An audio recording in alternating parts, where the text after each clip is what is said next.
quite important to all of us now, or one of the many things that should be of concern to us, is the issue of security.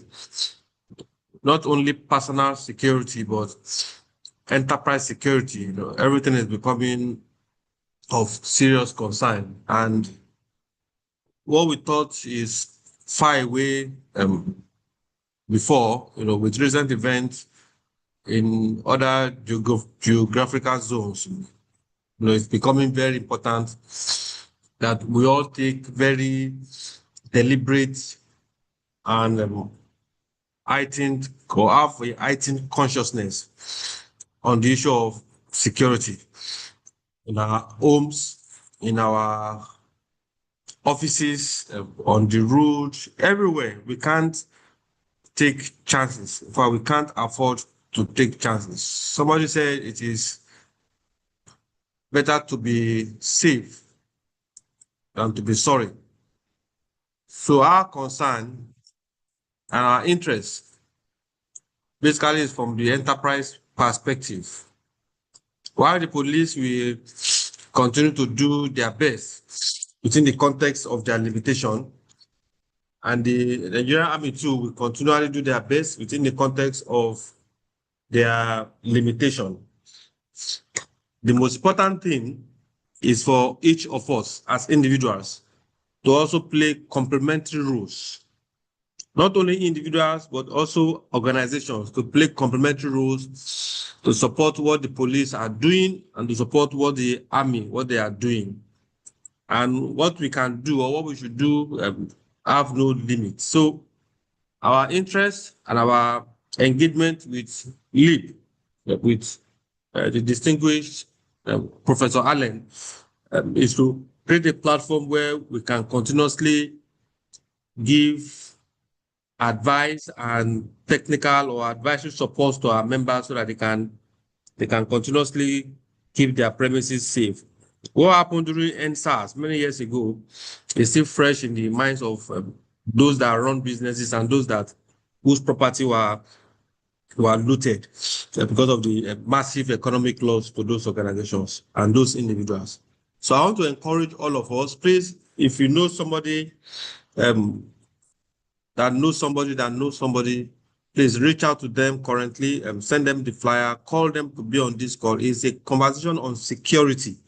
And anybody that is still having that disposition that it's safe, I'm okay, then the person is probably living in another part of the planet. We have Professor Allen with us, an expert, a acknowledged and renowned expert in this conversation.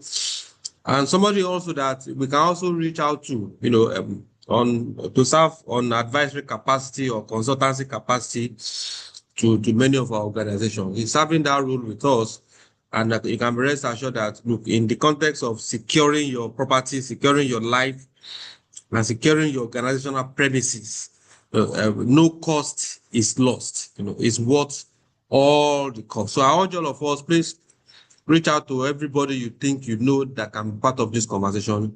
It is very important that they log in and listen in. We also want to appeal to all of us, please help us to drop in the chat box your full names and organization, your full name, the organization you represent, and most likely your email also, so that we can have you in our database to share subsequent information with us. And that means I hope there's a disclaimer that when they give us for data protection purposes, whatever data you are giving us is on free will, so that we don't run foul of data protection and data protection law. So help us to drop your details on the chat box, and then we'll take it from there. I'll hand over back to Dami to continue your contribution. Thank you. You can drop your name, your organization, and then your email. Thank you very much. Thank you very much, sir, for the wonderful opening remarks. And just like you said, our security is of importance. That is the top of the town. That is what we need to focus on. Thank you so much once again. Thank you for joining us on this call. Without wasting much of our time, we are going to be moving on to the next agenda, which is the talk itself. the strategic security priorities for business continuity and investor confidence. What the government must do today. What the government must do today. That is what we are moving on to. And that is going to be taken by Professor Abiola Allen. Professor Abiola Allen is a distinguished forensic criminologist, policy strategist, institutional reform advisor, and executive facilitator with expertise spanning security governance, forensic intelligence, cybersecurity, fraud prevention, ESG, financial integrity, and institutional performance. With a multidisciplinary background in criminology, finance, audit, public sector governance, and strategic management, is widely recognized for driving practical and sustainable institutional reforms. He holds a PhD in forensic criminology, an MBA in banking and finance, and several professional certifications, including Fellow of the Institute of Chartered Accountants of Nigeria, that's ICANN, Certified Fraud Examiner, Certified Forensic Accountant, Certified Sustainability and ESG Consultant, and Certified Agentic AI Professional. Professor Allen has led capacity development programs for divisional police officers, intelligence personnel, judges, magistrates, and other public sector institutes on policy leadership, criminal investigation, forensic evidence management, and crime reduction strategies. Prior to his security sector engagement, he held senior leadership positions across finance, banking, audit, governance, and public administration. He's also the developer of the Inclusive Policing Strategy, a research-driven framework focused on inclusive policing, public trust, accountability, and crime reduction. As facilitator of NECA LEAP webinar, Professor Allen brings deep insight into leadership, institutional transformation, ethical governance, artificial intelligence, cybersecurity, future-ready workforce development. Please, with our show of emojis, our hands, let's make welcome Professor Abiola Allen. Let's make welcome him. Thank you very much. I will give the floor to you, sir. Professor, please, you have the floor. Thank you for joining us. Thank you so much, on this Damilola. Yeah. You're welcome, sir. Let me share my screen. I hope you've given me the right to share the screen. Okay, great. Yes, sir, you can go ahead. Yes, we can see your screen.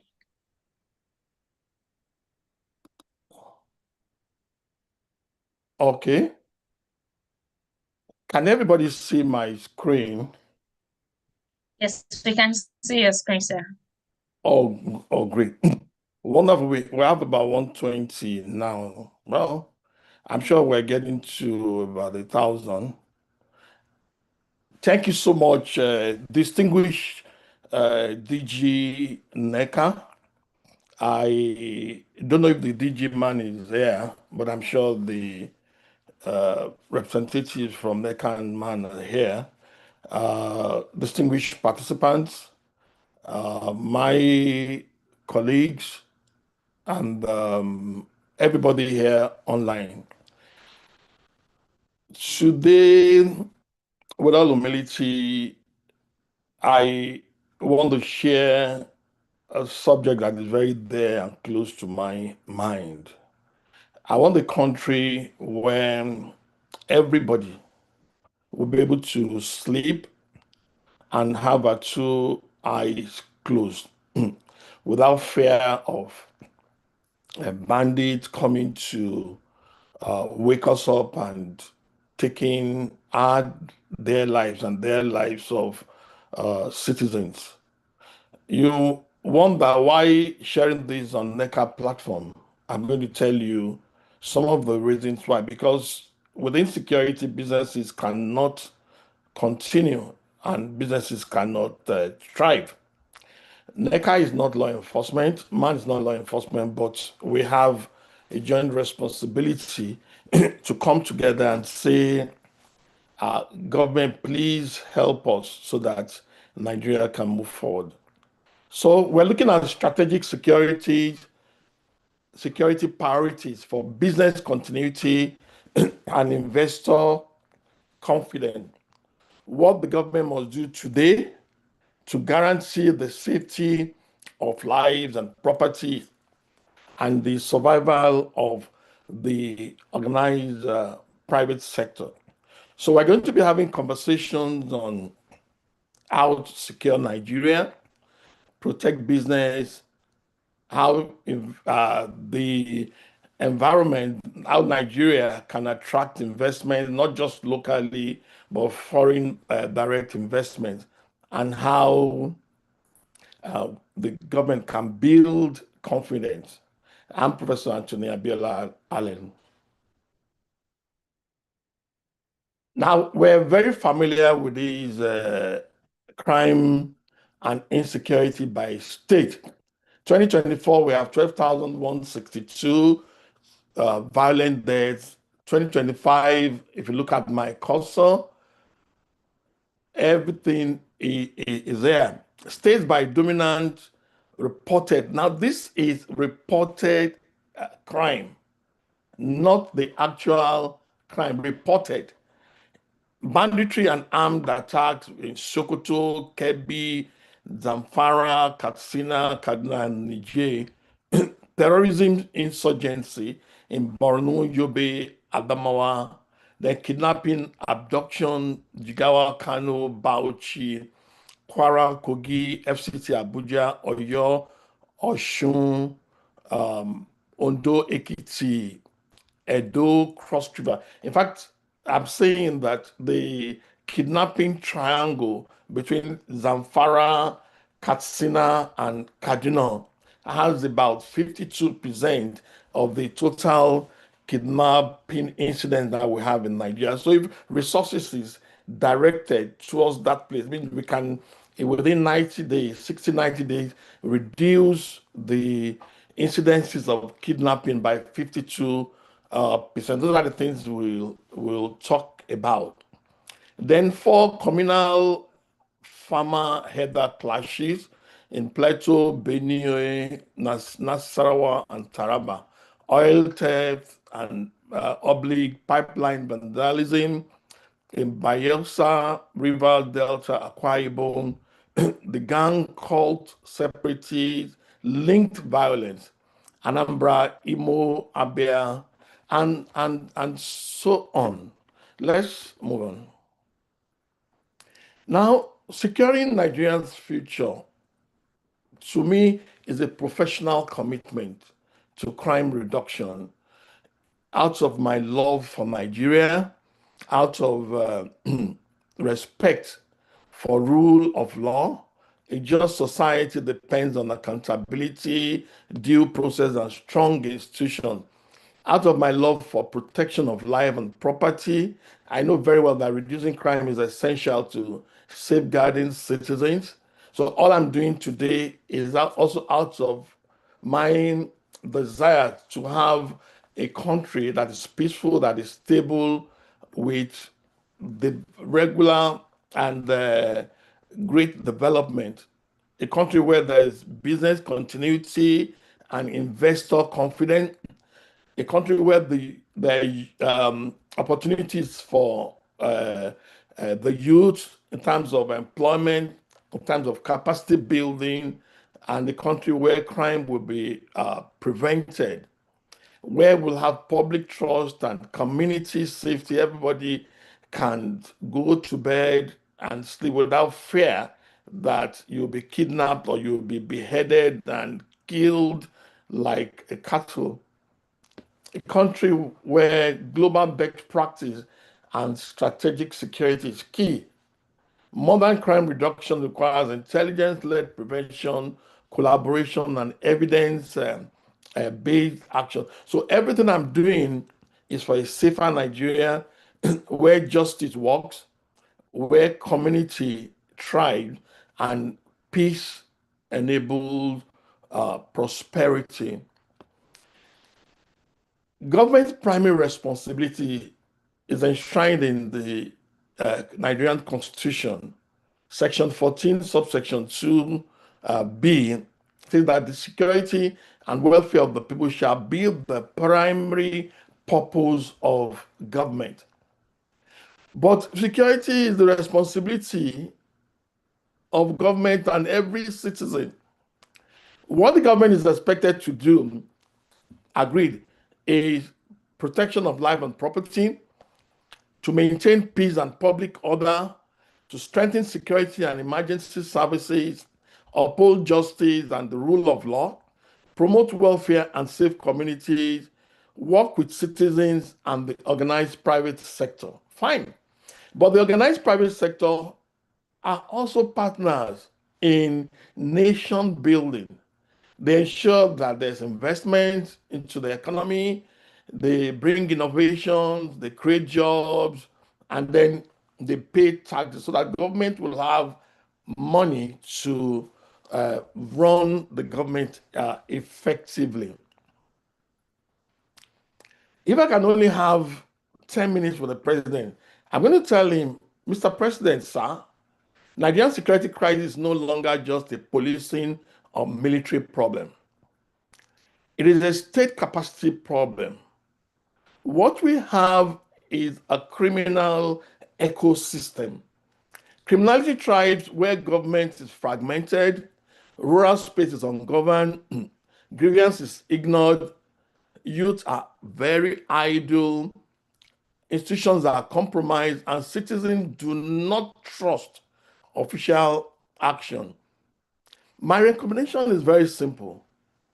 A very single national framework built on integration, territorial control, local legitimacy, economic stabilization, institutional integrity, strategic communication, and public accountability. So the central theme, the central principle which we'll be talking about rather is one war room, one map, and one bus. That means one national operating picture, one chain of responsibility, one measurable plan, and one presidentially driven system for decision making, for coordination, and better results. Now, by being a certified agentic AI professional, I have developed some AI agents. So I have the AI crime analysis agent that takes intelligence feed from incident reports, from open sources, the internet, from social media feed, transport data, financial signals. What is it going to do? Look at hotspot maps, can perform trend analysis, link network analysis, can look at tactical briefs to decision makers, can provide executive summaries, recommend prevention tactics, what to do so that, for example, the incidents recently in Oshogbo shouldn't have come to be. And then we can have a crime pattern dashboard. The Nigerian specific use for this AI crime analyst agent is to help law enforcement to be able to do a kidnapping pattern review. They'll be able to do a robbery hotspot mapping, do a market and transport corridor risk analysis, communal conflict early warning support, fraud and cybercrime typology review, repeat premise analysis, tactical briefing packs, and different executive dashboard analysis, and then have a prevention crime prevention is better than having a reactive response where there would have been deaths, collateral damage. So the AI agent can help develop preventive plans. So my vision is one intelligent platform that will bring about one safer Nigeria. Now, a secure environment is the foundation of sustainable business and national development. Now, this is a wake-up call. NECA and MAN are not law enforcement, fine, but together, like I said earlier, that we can come together because crime hurts business. There'll be loss of lives. There has been loss of lives, shutdowns and disruptions to our businesses, rising cost and insurance, falling investor confidence, job losses, and weakened growth. But security drives prosperity. Lives are protected, property are protected.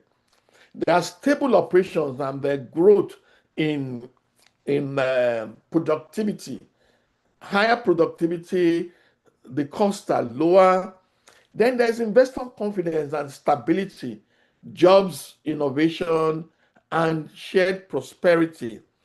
Now, when the organized private sector come together with one voice, a presidential intervention is not confrontational. It's, Mr. President, these are the things that can be done, and we're ready to support you.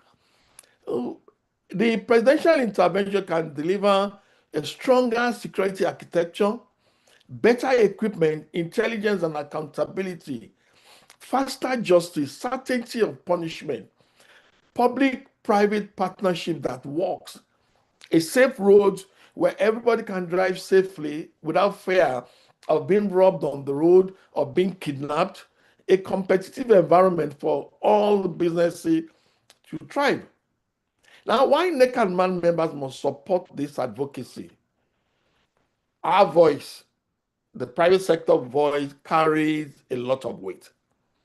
Our business depends on it. No business can thrive in an unsafe environment. Our country depends on it.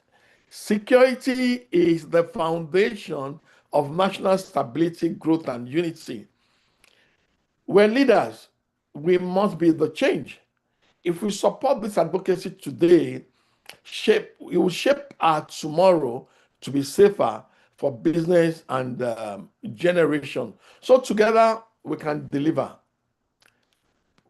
It is better we partner with government to build a crime-free business environment. So the time to take action is now. NECA and MAN must ensure business continuity and investor confidence.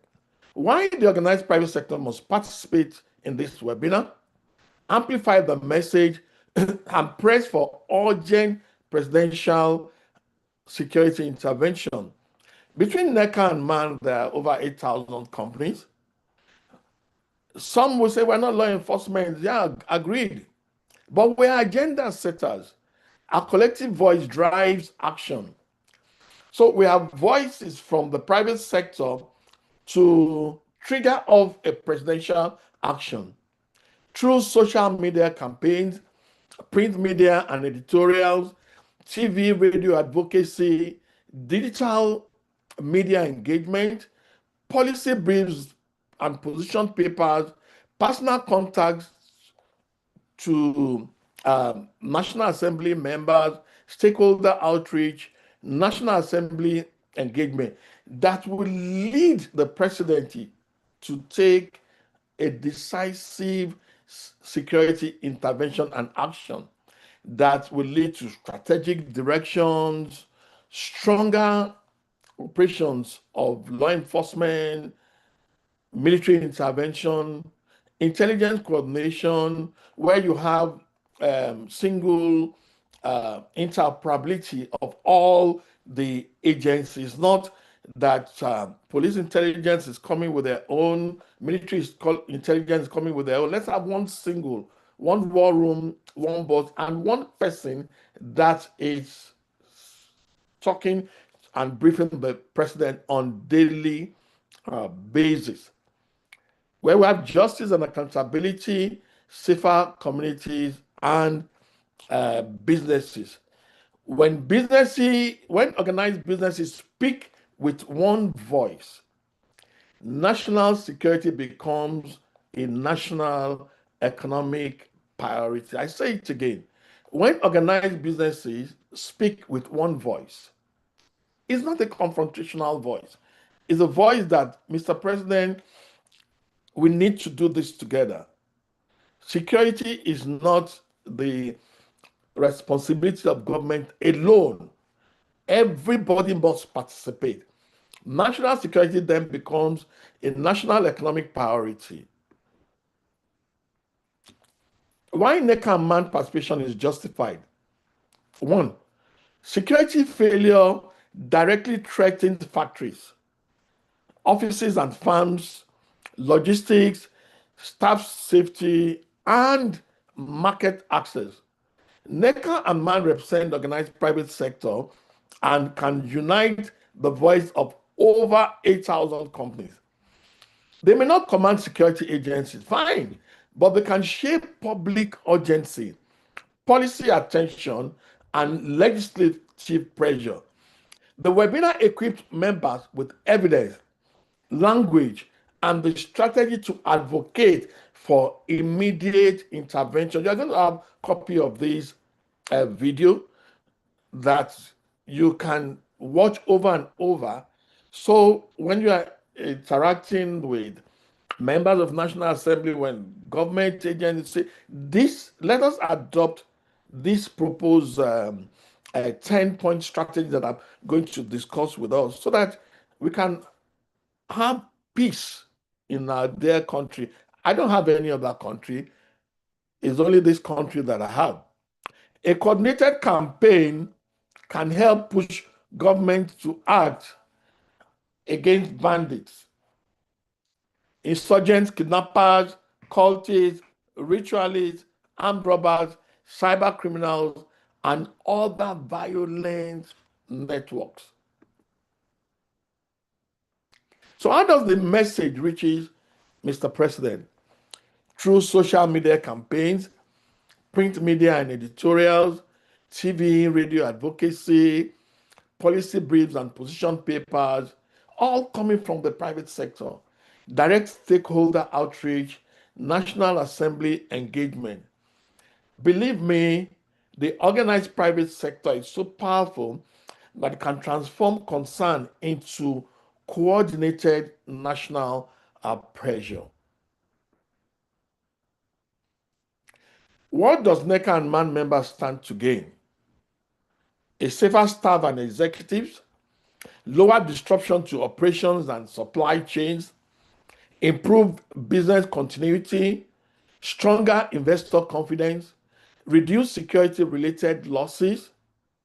And we will know what happened during EndSARS. A more stable environment for growth and jobs. Now, this is my model. It's a 10-strategy security intervention model that allows business continuity and trigger investor confidence. I'm going to explain it, but this is the whole model. One war room, one map, one boss. Number two, I'm going to explain it one by one later. Retake forests and rural sanctuaries, hold, not just raid it. Build real community policing, not just more checkpoints. Treat kidnapping and banditry as a business, not just a gun problem. Treat farmer, heather, and minority grievances as a national emergency immediately. Put food security and youth jobs at the center of security policy. Clean up the security sector from the inside. Counter extremist narratives with local voices, not just press releases that we condemn, we condemn, but Let's counter it with extremists, with local voices so that everybody is informed. Strengthen regional and international cooperation, radical transparency, tell the public the plan, and report the progress. So we're talking about security, stability, business continuity, investor confidence. How will everything work together to reduce crime and criminality? Strategy one, I told you there are 10 strategies. Strategy one has to do with unification of command. The government should create one operating picture and one decision rhythm. Unified command structure. Let one person, every other agencies must report to that person who reports to the president.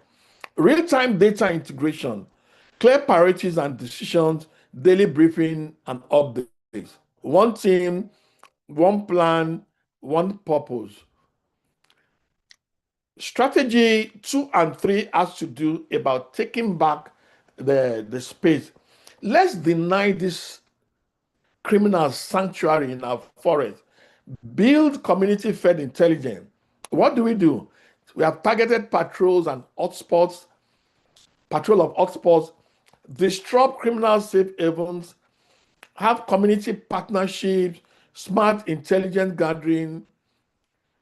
That will create a presence of law enforcement, put pressure on the forests that are harboring criminals, and then prevent crime and criminality. Strategies 4 to 6 has to do with breaking the engine.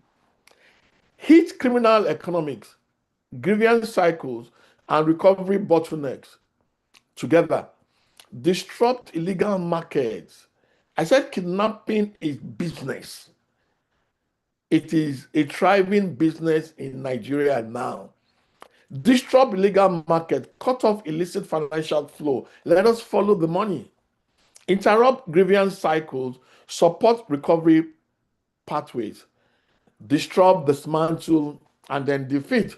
Strategy 7 to 8 has to do with repairing the state, restoring trust, rebuilding legitimacy, clean institutions, and contest violent narratives locally, fight corruption and abuse, improve services delivery, counter violent narratives, invest in communities.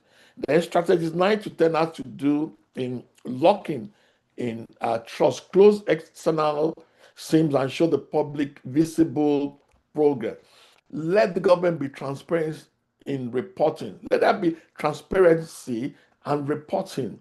Community accountability, sustainable partnership, celebrate measurable win. Let people know we have made this win. Okay, and then we'll celebrate it. So strategy 1 is one war room, one map, one boss. Like I said earlier, a unified command, real-time intelligence, rapid response, stronger together, and we have a safer Nigeria. What is the core strategic idea here? And you fuse intelligence, prioritization, and execution into one national operating rhythm. The state sees the same problem before it acts.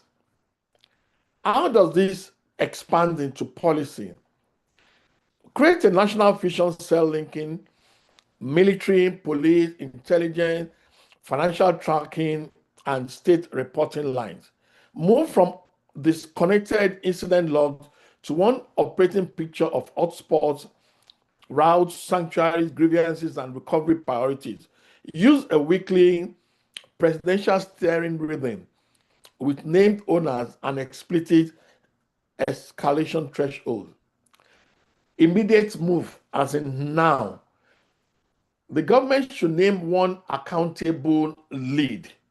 Who is it? The HSA? Is it the NSA? It is the Minister of Defense, one accountable lead. We're all leading together, but one person that briefed the president. Why this matters?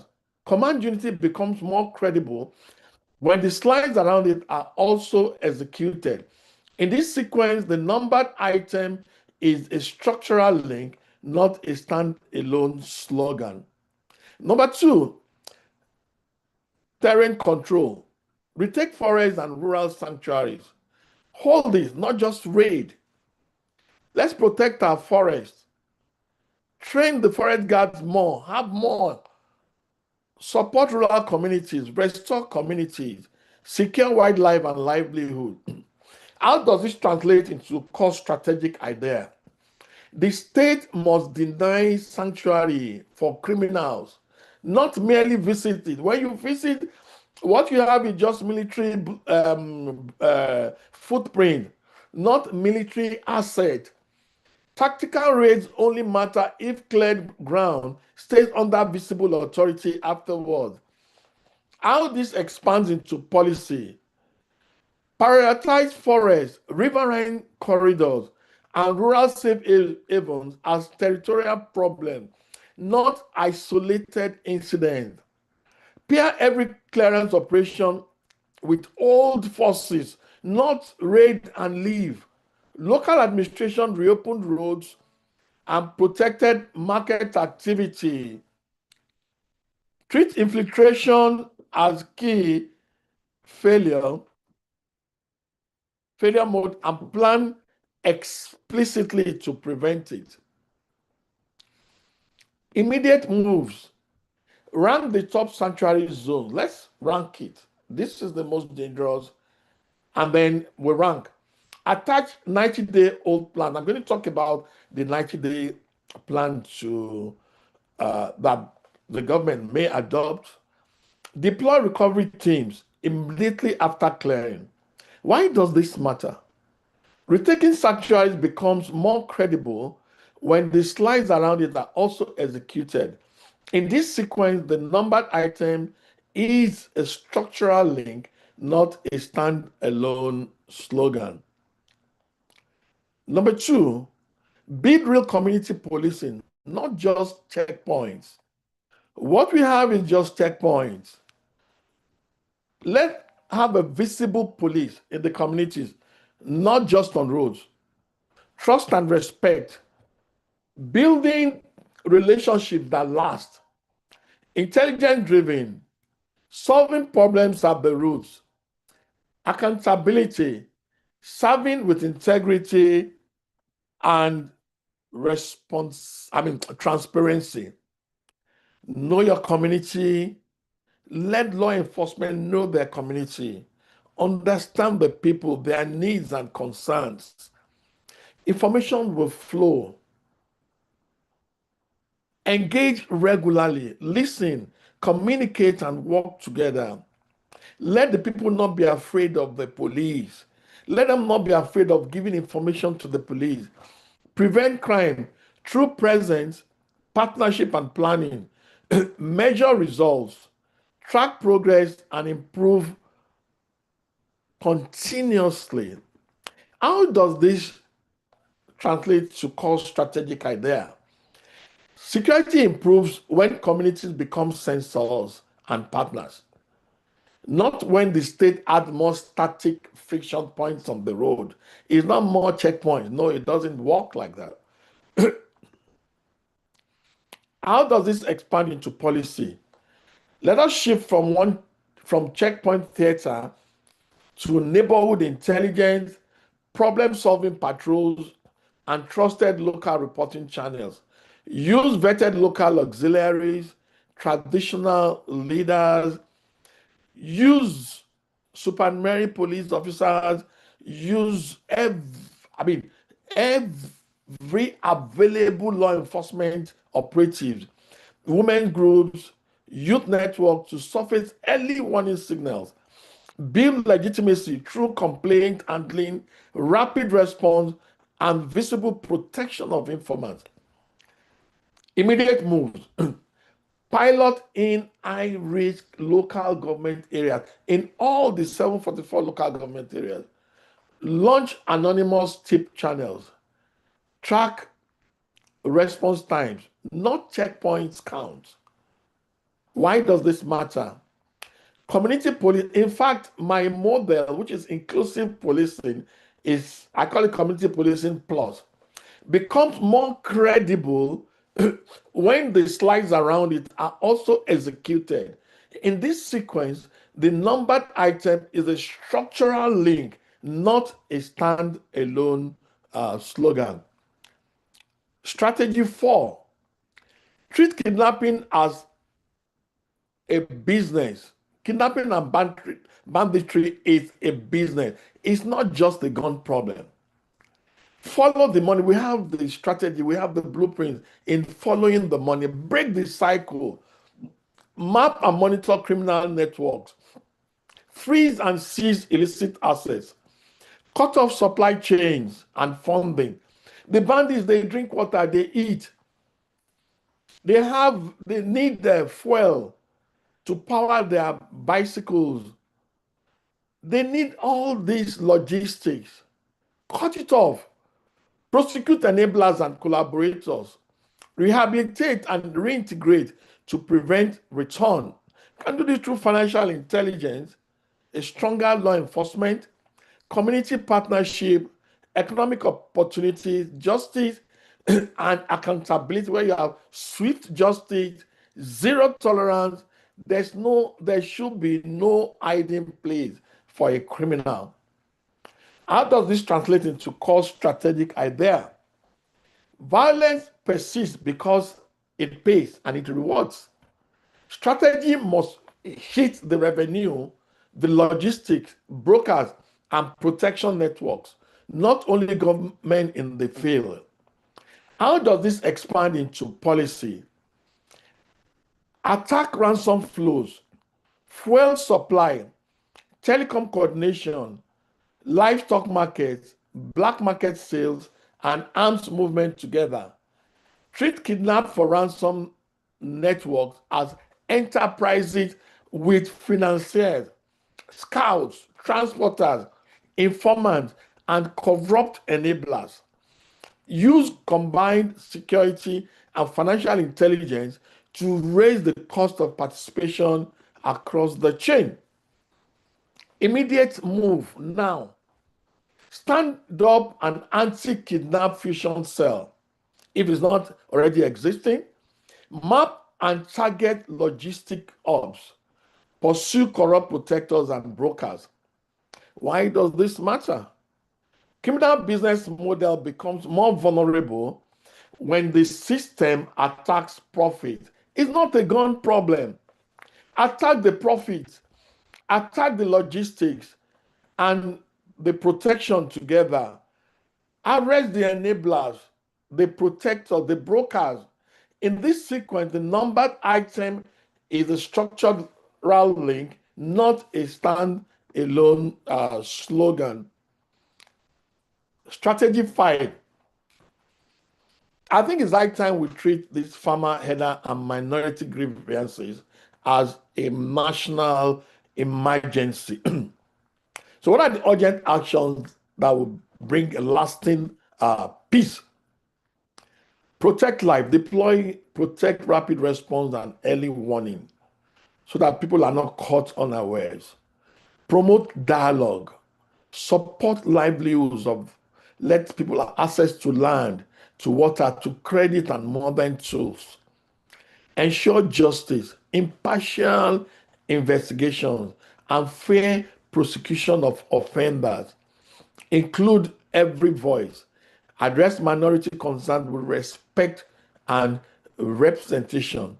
In that, let the government boost agric, support ranching, safe grazing routes, veterinary care and water access, build trust, have a community dialogue, conflict resolution and reconciliation, develop communities, schools, healthcare, roads, and clean water, enforce the law, zero tolerance for violence, justice without fear or favor, regardless of who is involved.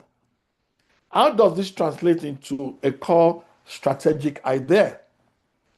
Escalation often begins as grievance before it becomes organized violence.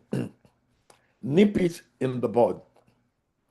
The state has to cool disputes earlier and more visible. Let people see that the disputes are being, addressed.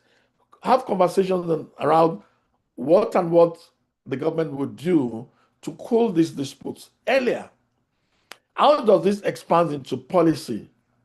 Link land pressure, identify fears, revenge cycles, and minority insecurity to national security planning.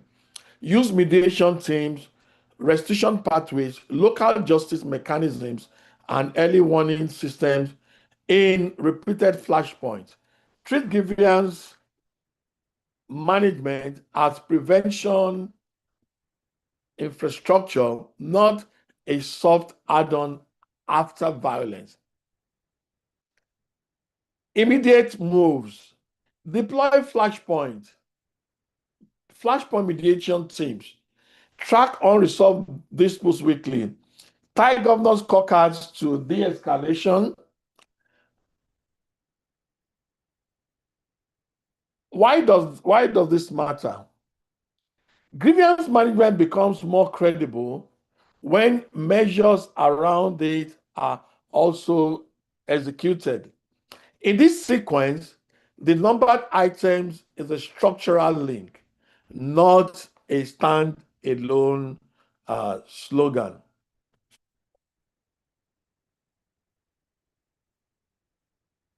Put food security and youth jobs at the center of security policy. Boost food production. Create youth jobs and skills. Build local value chains. Strengthen resilience. Empower the next generation. This is done by providing smart agric. Provide better seeds, mechanization, and climate smart practices for higher yields. Youth agripreneurs, funding mentorship and market assets for young farmers and innovators. Skills and education. Hello, Professor. Practical training. Hello, Professor. Hello? Yes. Please, sir, can you kindly check your private message for comments, please? Just kindly check your private, yes, for comments. So while Chief is doing that, while Prof is doing that, please, if we have our questions, let's drop our questions in the chat box, and please let's drop our details so that we can send the materials. Thank you, sir. Oh, okay. I will just do that. Have I spent my 1 hour? No, sir, you are staying course. Oh, okay. Okay, but why don't I finish and then questions can be asked at the end of the presentation? Of course, sir. Okay, so let me check my WhatsApp.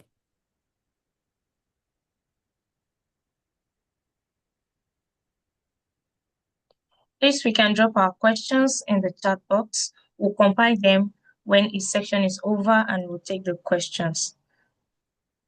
Okay, so I think it's better for me to finish, and I'm almost through anyway. They're just 10, I'm almost through.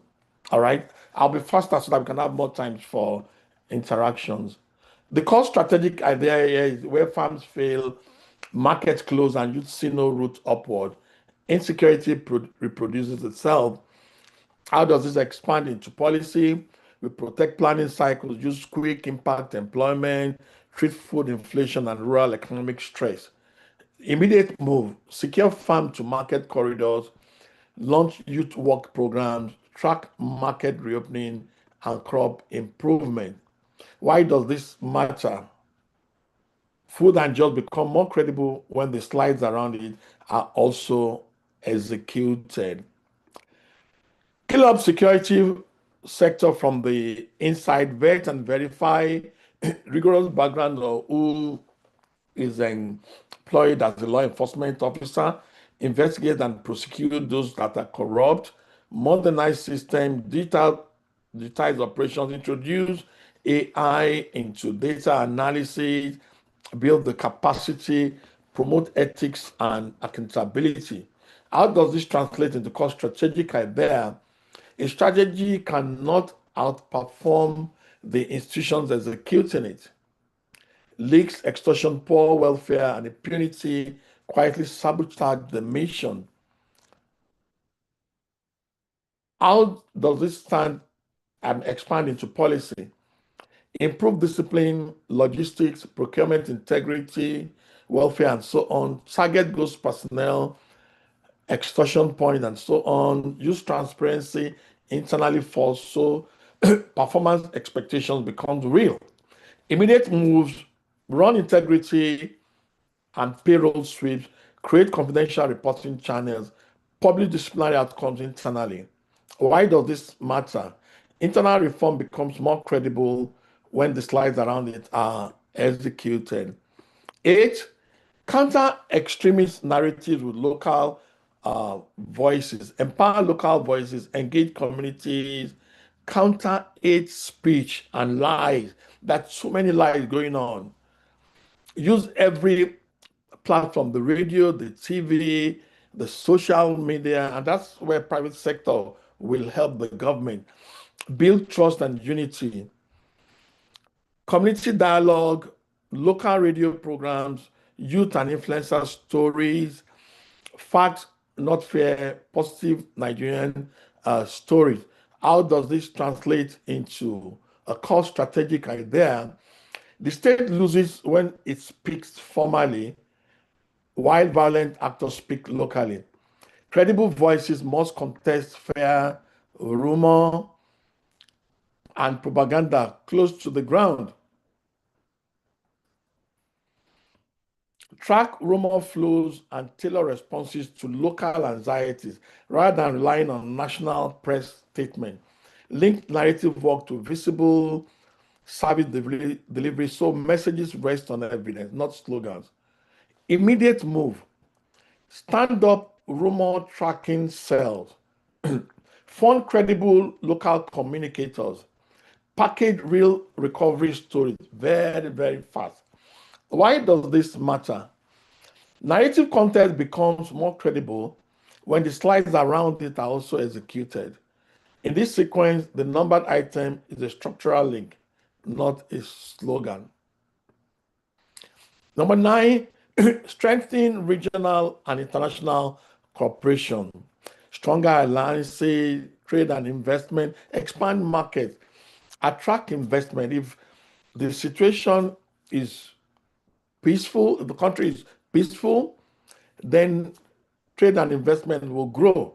Shared security with neighboring countries, knowledge and technology exchange, share ideas, sustainable development. Let's have economic partnership, cultural exchange, regional integration, peace and diplomacy, and global solutions. How does this translate into core strategic idea? Criminal and extremist systems exploit borders, legal gaps, and uneven capacity. National effort must be reinforced by external coordination. How does this expand into policy? Deepen workplace sharing, joint patrol logic, extradition cooperation, and border intelligence across neighboring states. Coordinate partner support and technical assistance against one national operating picture, not isolated projects. Use regional diplomacy to close safe havens and movement corridors across, outside immediate Nigerian control. Set corridors, corridor-based tax groups, share watch lists and route maps. Align partner support to the common map. Why does this matter? Regional cooperation becomes more credible when the slides around it are also executed. And finally, radical transparency, strategy 10, tell the public the plan and report progress. Share the plan.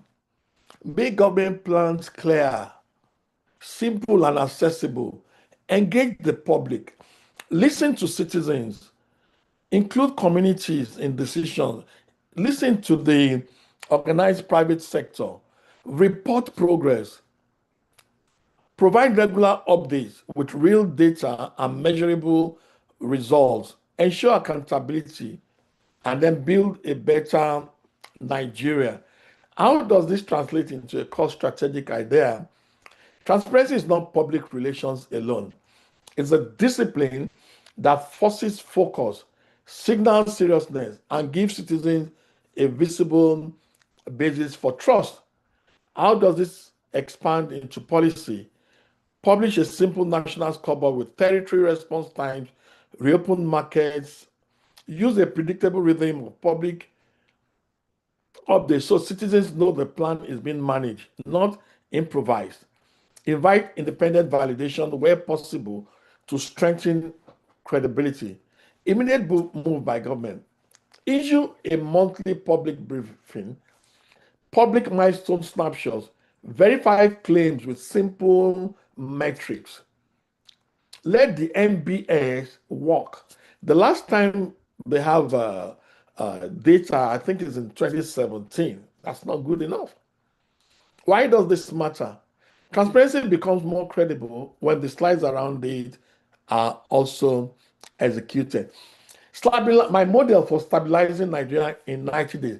Days 1 to 15, we mobilize, launch National Security Coordination Center and emergency directives. That's to do with command unity, community intelligence.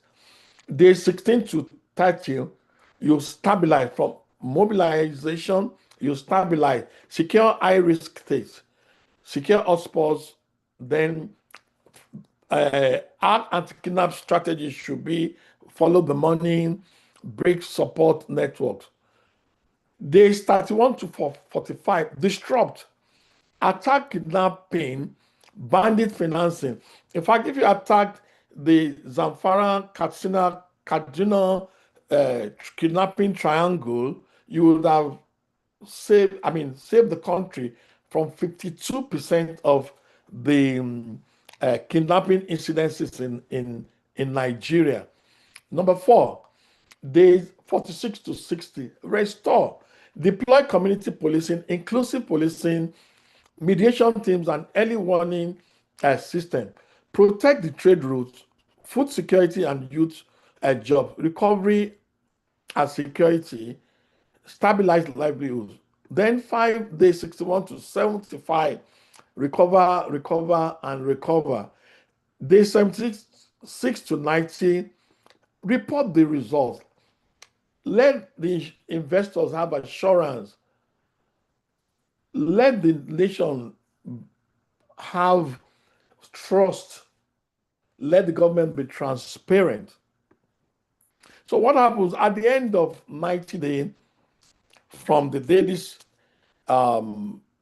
strategies is deployed, we're going to have a safer corridor, stronger institutions, lower disruption risk, improve business continuity, renew investor confidence. I'm not saying that insurgency and insecurity will be eliminated in 90 days. No, but it's something to start with.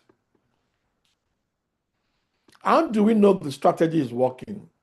For territory, we would have cleared the sanctuaries, they'll be cleared and held, not just a military footprint. Road and market corridors are reopened, re-infiltration rate after operations, protection, kidnap incidents and recovery time, at least 50 to 60% has reduced by that percentage. Civilian complaints are resolved, response times in priority in local government areas. Recovery, markets are reopened, farm assets restored, youth jobs in recovered zones. Trust and discipline, integrity actions completed, local rumor narratives are countered, public reports issued on schedule.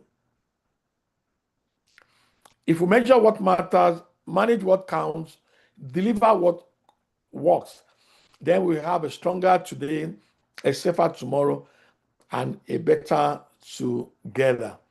So from private sector voice to presidential action, these are the 10, if you look at my cursor, 10 strategic security priorities that I just mentioned. The message can move by align one shared security message. Member companies amplify the 10 priorities through coordinated campaigns. Business leaders engage editors, broadcasters, lawmakers, and influencers. Policy briefs and stakeholder meetings convert awareness into pressure for action. The objective is to move the message from the private sector to the presidency quickly and credibly. It's not the confrontational things. Please, Mr. President, let's adopt this strategic security priority, or at least look at it. Private sector mobilization to national awareness, legislative and policy influence, presidential attention, deployment machinery will then be activated. So what would be the benefit to NECA and MAN members if the strategies are deployed? I said it earlier, there's a safer staff, facilities, and assets. There's business continuity and fewer disruptions to productive activities. There's a stronger investor confidence. Nobody wants to invest in a country where there's insecurity. Lower security losses and risk costs, more secure logistics and supply chains, improve market stability and productivity, greater public trust and economic resilience, a safer environment for growth, jobs, and expansion. Now, this, I'm going to say later, this is the AI crime analysis agent that I developed that can measure, I think I mentioned it before, hotspot and geospatial analysis, crime series detection, repeat victimization review, can do a temporal pattern analysis, a link and network analysis, a tactical briefing drafting, bias and legality audit, prevention planning, fraud, cybercrime, and financial crime pattern review. Now, this agent will feed on these data inputs, credible incident records, probably from divisional police officers in nationwide, calls for emergency services, intelligence report, case notes of investigators, geospatial layers, CCTV, metadata, open source from the internet, public information, social arm indicators, transport and route data, and then financial crime indicators. Best practice principles. Human judgment remains primary. The agents have been trained not to hallucinate, okay? Focus on patterns, places, and prevention. Avoid profiling named individuals. You're going to use secure and lawful data, promote accountability and public trust, and build community-sensitive intervention. There are governance rules. Human in the loop, audit trail, bias review, data minimization, legal review, secure infrastructure, performance review, accountability, and oversight. Nigerian specific use cases and output, I mentioned it earlier. The agent will be able to prepare a kidnapping pattern review, a robbery hotspot mapping, market and transport corridor risk analysis, communal conflict early warning support, fraud and cybercrime typology review, repeat premise analysis, tactical briefing packs, executive dashboards, prevention action plans. So this is the responsible workflow. From lawful data collection, lawful data collection to data minimization, anonymization, rigorous validation, exploratory analysis, to pattern detection and alternative explanations, review and approval, if I'm reviewing it by me, proportionate prevention, recommendations, audit trail, feedback, and learning loop. So, gentlemen, that brings me to the end.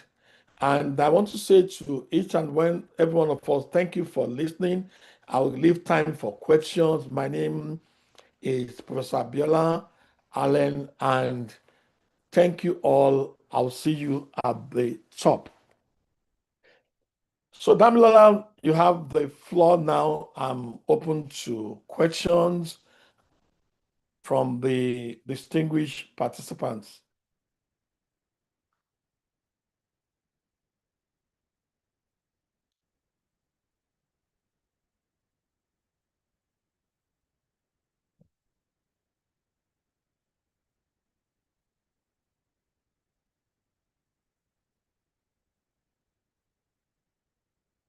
Damilola, are you there?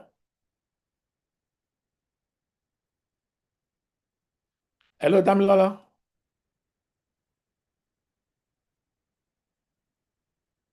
Hello.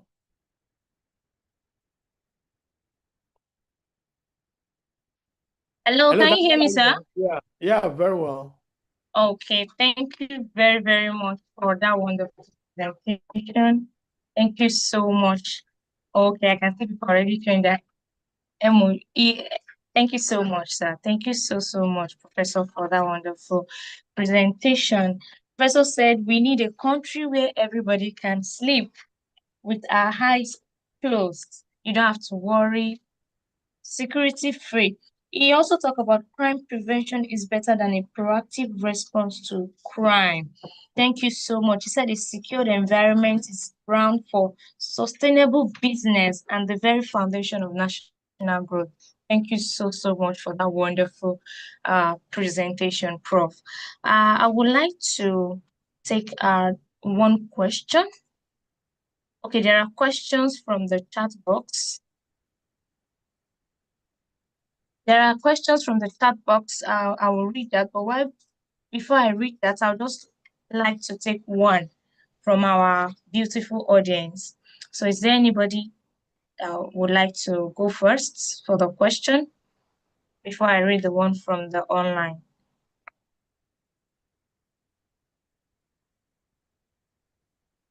Okay. So while we wait for the board person to speak, there's a question here that says, do you think the current government has the will to implement control measures against crimes and fraud with technology? This was asked by Mr. Sunday. He said, do you think the current government has the will to implement control measures against crimes and fraud with technology? So, Professor. Okay, you want me to answer that? Yeah. Yes, please. Of course. I mean, in my first, I think the second or the third slide, I said the primary responsibility of the federal government, in line with the Constitution, is to provide the safety of life and property. So every responsible government, and I believe this government is very responsible and are willing to introduce technology into crime prevention. Globally, the use of artificial intelligence is being used for crime analysis. In the US, every police station has a crime analyst that constantly, analyze criminal acts, on daily basis and advise the chief of police in that locality. So I strongly believe that the government is open to introduce technology. Security is sophisticated now. Without the use of technology, we're joking. We will not get anywhere. Okay, sir. Thank you very much, sir. Thank you very much. So, okay, Mr. Sheyi Olulade is raising his hand. Mr. Sheyi, you have the floor. Please, you have just 1 minute, Mr. Sheyi. Mr. Sheyi, I see your hand is being raised. Please, you have the floor. You can unmute. Okay, yeah, Stop yeah. here. Thank you. It's Miss Shay. Oh, Mrs. Thank you. Apologize. Miss Thank you. Shay Olulade. Thank you very much, Professor Anthony. Very, very excited about the topic and more so the justice you've done to this beautiful framework and template. This speaks majorly, I can say largely, to the micro intervention at the government level, which I love. And I think it's also for everyone. In one of your slides, you gave us the data of, the numbers of the population of organizations between NECA and MAN as 8,000. And my question dovetails around how can we, at this level, how can the private sector, who are largely the employers of members of the societies, because government is just a few, we only employ a few in government, who are largely employers of the society, what role, how can we ensure this happens? Because at the end of the day, we are also the government, even though we expect the government as a mechanism to address this, but how can we work on this with to ensure this happens, because all hands must be on deck. Yeah, if you I don't know if you started listening, there's one of the slides that talks about how NECA and MAN, the combination of the members of these two great private sector voice in Nigeria, how the members can come in. They're not law enforcement operators, fine, but with one voice, all right, through social media. That's why these slides will be made available to everybody. The main idea is to not be confrontational, okay? Because the government is trying. We're not going to do there's no confrontation there. We're saying that government adopt or look at these 10 strategies, okay? Look at them, and then you look at least, even if they're not going to adopt the 10, but I feel the 10 should be adopted anyway, because it's what you see is not just one day. This is 20 years research, all right? And let them look at and adopt it. If the private sector is saying that, government, look at this, okay? Review this.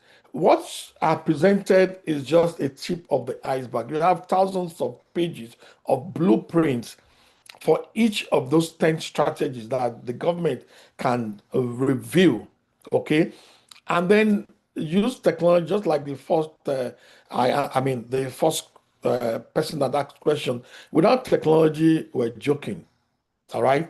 So let the private sector, let them come and say, government, please adopt this 10 strategy. Within 90 days, let's even see what will happen. All right?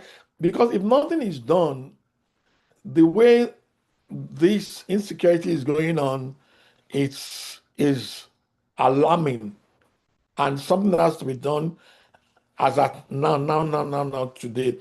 If those things are strategies are adopted, okay, then we'll take it from there. I hope that answers your question. Miss Hello? Sheyi, hope you are cleared on that, ma'am. Okay, probably she's no longer with us, but okay, she's replied in the chat box. She said yes. Thank you, Okay. Miss Thank you very much. Okay, so I see another hand, Mr. Olatokunbo. Mr. Olatokunbo. Okay, please. You have the floor, Mr. Olatokunbo. You can unmute and please speak. Okay. Good afternoon, Damilola. Good afternoon. Good afternoon, Prof. Good afternoon. I have like 3-in-1 question, and I want you to look at it. Have you discussed But you have 1 minute. Yes, have you discussed this model with the NSA, with the state governors and the National Assembly members? Have you? Thank you. I think that question should be answered privately, please. You can DM me and then we can have a conversation on that. Okay, Okay? that's fine. Thank you very much. Okay, Mr. Olu. Oh, I'm seeing more hands being raised. Okay. Please, can we still hear me?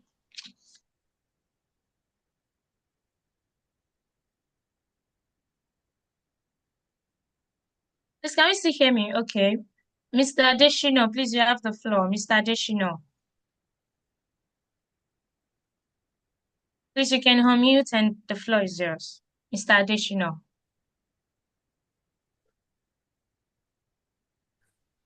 All right. Thank you very much. Damilola, thank you.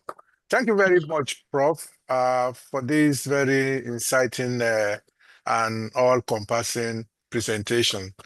I am just wondering, because I see the 10-point, deal that if we are taken to a logical conclusion and are listening to you that we should try this within maybe the first 30, 60 days and see what happens.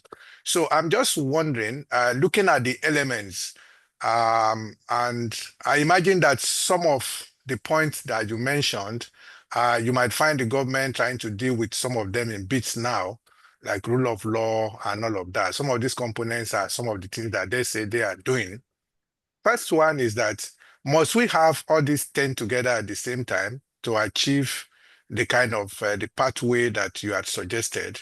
If not, is there other way by which we can get people like you to interface, not necessarily with the presidency at this stage, but for responsible offices and ministries that are involved in security? Thank you. Oh, it will be great to interface with agencies that are involved in security. Yeah. But what I'm saying is that the reason why we have this webinar is for the private sector to say to the government, we can support. That's what I'm advocating. Let's say we can support, we can do this. The 10 strategies is not compulsory that it should be deployed immediately like that. No, as need arises, okay? For example, the anti-kidnapping strategy should be deployed because the incidences, the kidnapping incidences is a thing of great concern now. That can be deployed, and there are independent strategies. If they can be handled by different uh, committees, different individuals that will look at each of those strategies and say, okay, let's take this one, let's take this one. Simultaneously, it's going to work. But it's not just one person doing everything. But if you look at my strategy, when I say one war room, I don't want the president decides who reports to him.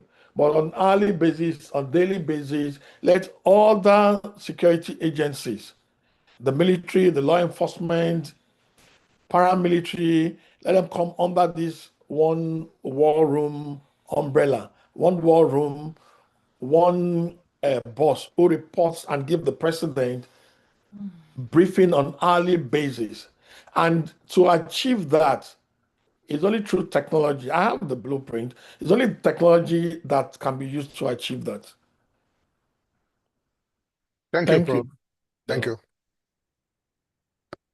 Thank you very much, Prof. Thank you, Mr. Adeshino, for that question. Okay, so before I take more questions, I'll go online. I'll go to the chat box. So I have a question here. that says, what will you advise? What three things will you advise the private sector, Prof, to do to protect their enterprise in this area of insecurity up and down? So, what would you advise the private sector to do? What three things would you advise the private sector to do? The first thing that, there must be national security. So the first thing I will advise them, joining this advocacy, support the government in all ramifications to have a nationwide a peaceful environment. Okay, then your private organizations, you can have your own security. The other, but the main thing is to support the government so that we can have a very peaceful nation. It's not the responsibility of Mr. President alone, of the government alone, okay, to secure is the responsibility of everybody. All right. Security is better when it involves everybody. Okay. So support this advocacy that will provide national security, and then you can do your own organizational-wide security. But if there's national security, then it will be easy for your security officers to align. So trainings on the capacity building of your chief security officer. In fact, there's a program that will come up very, very soon, is on the enterprise security risk management. It's before the end of the year, is a certification program that will empower the chief security officers of organizations on how to secure their organizations.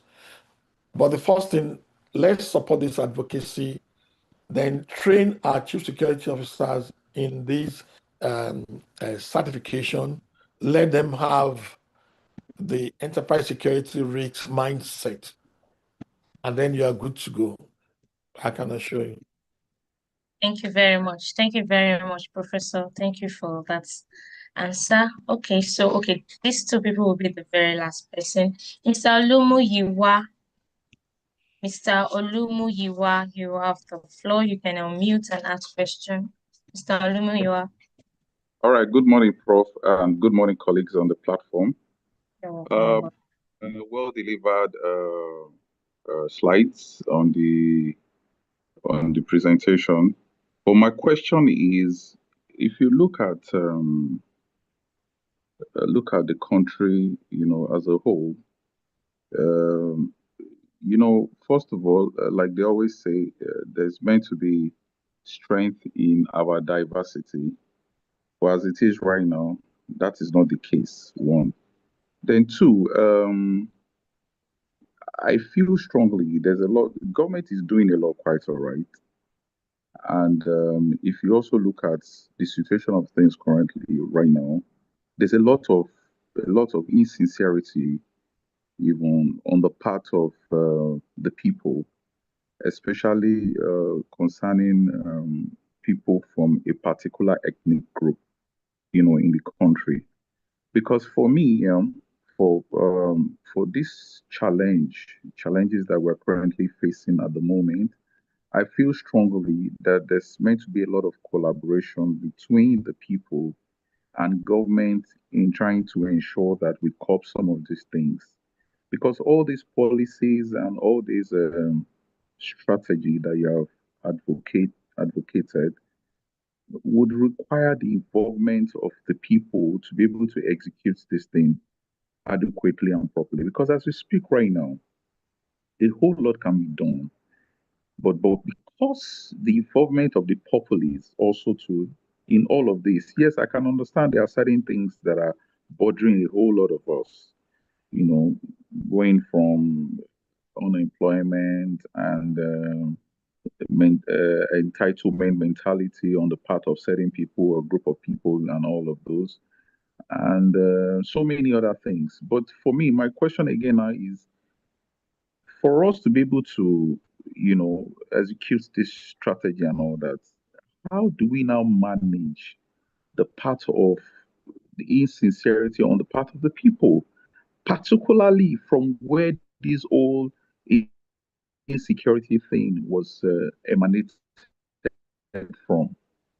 Because we really, really need to address this because that's the major issue. Because I strongly believe also a lot can be done, but because this thing has to be managed in order not to create a state of anarchy, or that the government is insensitive to certain action that they are taking to address this current insecurity issue. Thank you. So what's Mr. Shina, what's your question?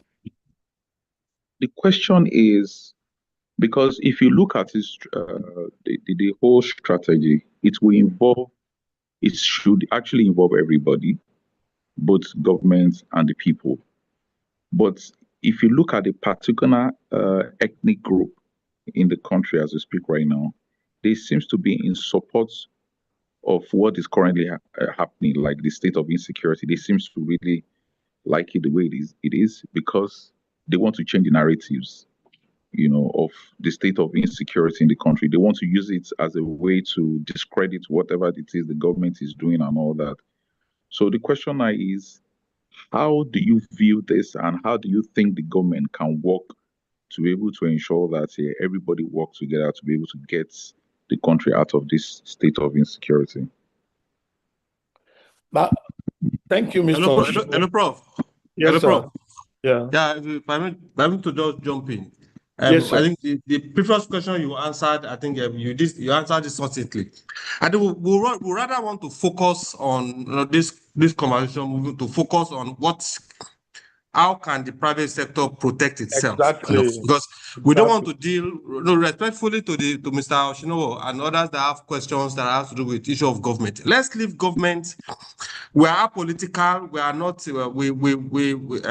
With government, with its challenges, with its restraints, with the conspiracies, everything that's happened at that point, many things we don't have control over, and we don't just want this to be another talk shop or another conference. I think our focus should be what should James Nigeria Limited, what can I do to protect my within my own limitation or within my own sphere of influence to protect my enterprise and also protect my staff? What can the staff, my staffs, how can they be much more conscious in the context of protecting themselves? Because whatever happened to the staff, it comes back to the company, it comes back to the enterprise. So I think we should just respectfully, issue of government, whether government does this or that, a prof will find a way to engage at the level where they should. But the focus of our conversation should be less of government, but what exactly can we as organized businesses, both collectively and individually, what can we do to protect ourselves, both from the context of investment that we can do in security, advisories that we can get from security. I think that is the key, the low-hanging fruits that we really want to focus on moving forward. Okay, if I may ask then, okay, so if I have operations in the northern region of the country, so how do I protect my organization as a security manager? How do I support to ensure that the company is... Exactly. That is the perfect question for Prof. Yeah, if there's national security, okay, that's why we're saying let the private, neck and man, the private sector, they're not law enforcement. And like I said, we don't want to dabble into issues like that. Do you understand, Mr. Shino? Now, if you have a company in the north, if there is national security and the safety of life and property, okay, then your company will be safe there. Do you get what I'm saying? What we shouldn't go into, for me, I zeroed my mind to what has happened in the past. I said, what is the way forward? Let the 8,000 plus companies say government want to work with you. The companies are not in the South alone. Majority of the companies are also in the North. And they're saying that, look, let us work with the government, all right? And then let's have a peaceful nation. Then I also said earlier that there's a program that NECA is going to introduce very recently on enterprise security risk management. Okay, so your private organization's safety, okay, and the security of the staff will be better handled by that program. So you want to get in touch with NECA or any organization that is interested in the safety and security of the organization. You get in touch with NECA and say, okay, your enterprise security risk management program, what do I do so that my chief security officer, my CEO, other security personnel can benefit from, because it's a very robust program that guarantees the safety and security of the organization. But for the purpose of this webinar, what we're saying is that government, the private sector is ready to support you. These are the strategies that we feel should be deployed, okay, to help you in doing playing your constitutional role. So let's limit it to what the organized private sector can do to support the government. I mentioned the advocacy, social media, interaction with government agencies, government operatives, National Assembly, so that they understand that the government adopt these 10 strategies, and then we test which I'm very sure it will, solve our security problem. Does that answer your question, Mr. Schnoor? Okay, yeah. Thank you, Prof. Yes. Thank you, sir. Yeah. Damilola, Okay. you're on. Yes, I am. Okay, so this will be the very last question from Mr. Adeyinka Ajibola. Mr. Adeyinka, you have the floor, and you're going to be the last person to ask question on this call. Please, you can unmute. Thank you very much, Ms. Damilola. My name is Adeyinka Ajibola from Beachfield Security Services Limited. I want to thank Prof for this conversation. However, I feel also that we should focus on the national security. It is from there that the individual security will make a lot of sense. However, I want to find out, is there anything NECA is doing also for the CEO of a security firm, so that we can collaboratively work with the government and business owners to ensure that we have a better system. Thank you.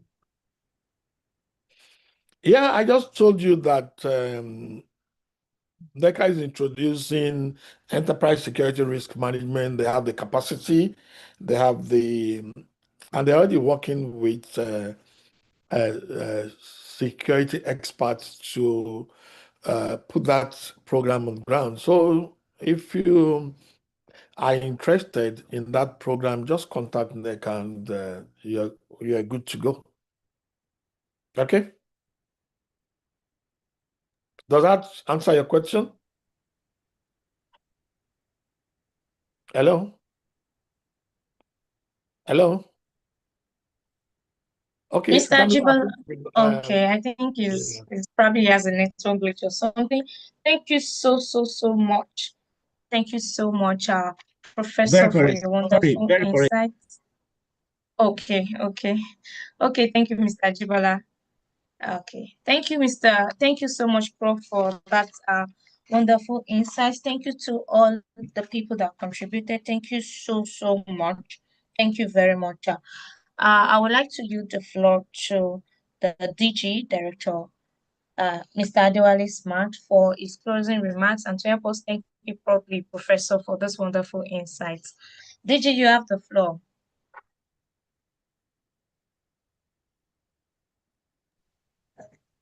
Good afternoon once again. I really want to thank the 135 participants that are still on this call. This just reinforces the importance of the subject matter.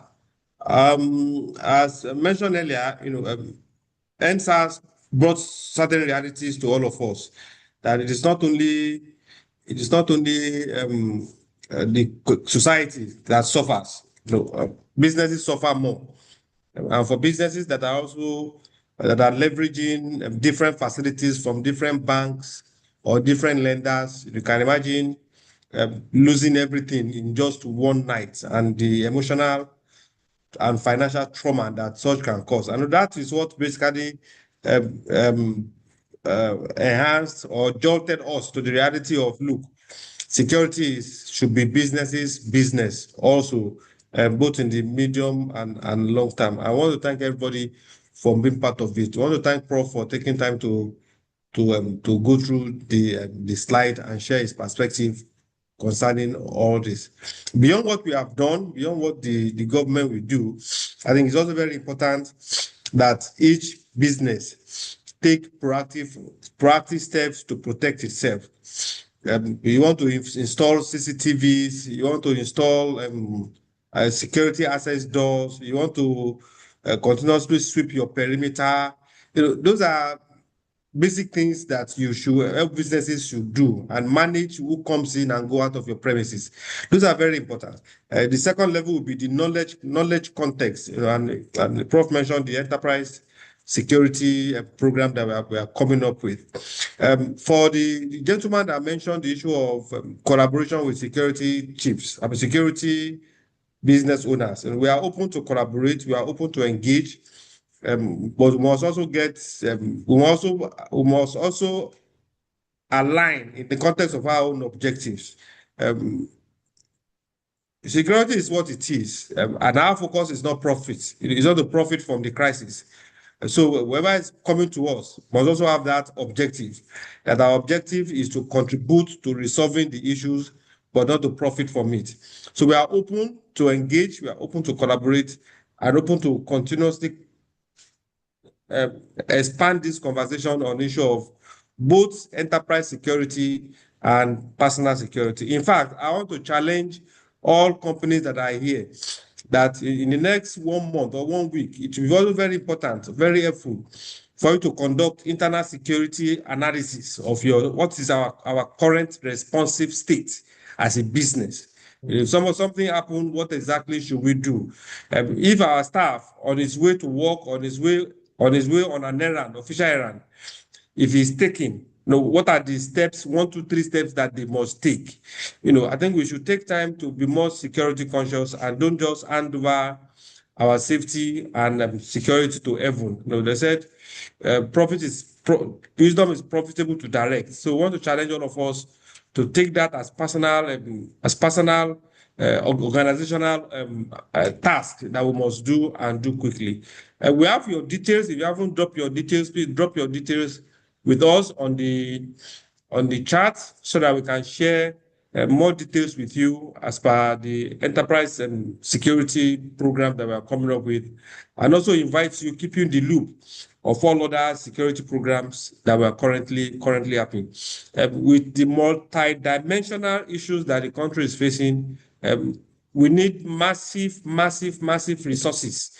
Our government needs massive resources to keep up with the challenge of insecurity, and it's our responsibility as individuals, as government, as individuals, as organizations to support as much as we can, even to the barest minimum of going to the local government in your area.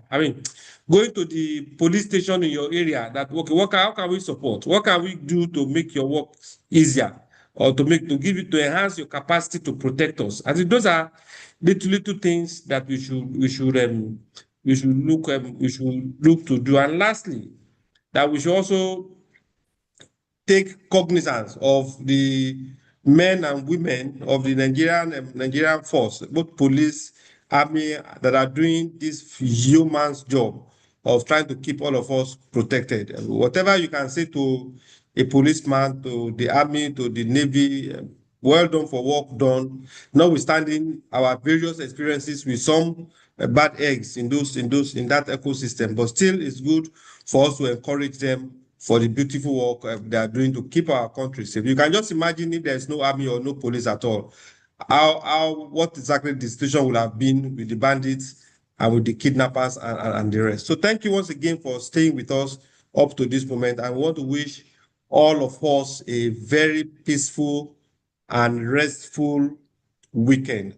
And Baka Disala in advance. Thank you, Prof. And thank you, colleagues. Let me hand over back to you. Thank you very much, sir. And for those that we need profs details, maybe Prof, probably you drop your details on the chat, so that whoever wants to reach out to you for further advisory, they can leverage on that. Yeah. Thank you very much, sir. The following is our announcement and our upcoming events. We have the disability in the workplace and associated legal risk, what employees should know. This is coming up on the 26th of May, 2026. Please, you can do well to register. These are conversations we need to really explore, and NECA is bringing to us on a platter of gold. So please feel free to register for this event. We have our summit coming up also. That's our biggest advocacy platform, which is held annually, and this one is going to be holding at Abuja on the 29th to is going to be holding on the 29th to 30th of June 2026 at Abuja Continental Hotel. We invite everyone. It's also a free program. See, NECA is bringing different programs to you free of charge. So please do well to register. Let us see you there. Thank you so much. Thank you for joining the call, sir and ma. We also have the sales effectiveness for impacting a competitive and digital economy, expanding markets share. This is a training that will be coming up on the 2nd to 4th of June. This is a training you do not want to miss. So please register. You can also reach out to us for other details. Thank you so much for joining the call. Enjoy the rest of your day. NECA is also giving out its AI Fluency. You can take advantage and leverage on this opportunity we are bringing to you. Please do well register for all of these events.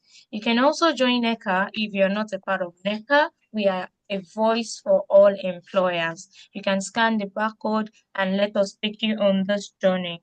Thank you so much, sir and ma, for this wonderful event. Enjoy the rest of your day. Thank you, sir. Thank you. Thank you. Bye. Please kindly drop your details so that we can forward this slides to you. Please, if you have not dropped your details, kindly do that in the chat box. Thank you and enjoy the rest of your day. Thank God it's Friday. Bye-bye, everyone. Bye. Bye.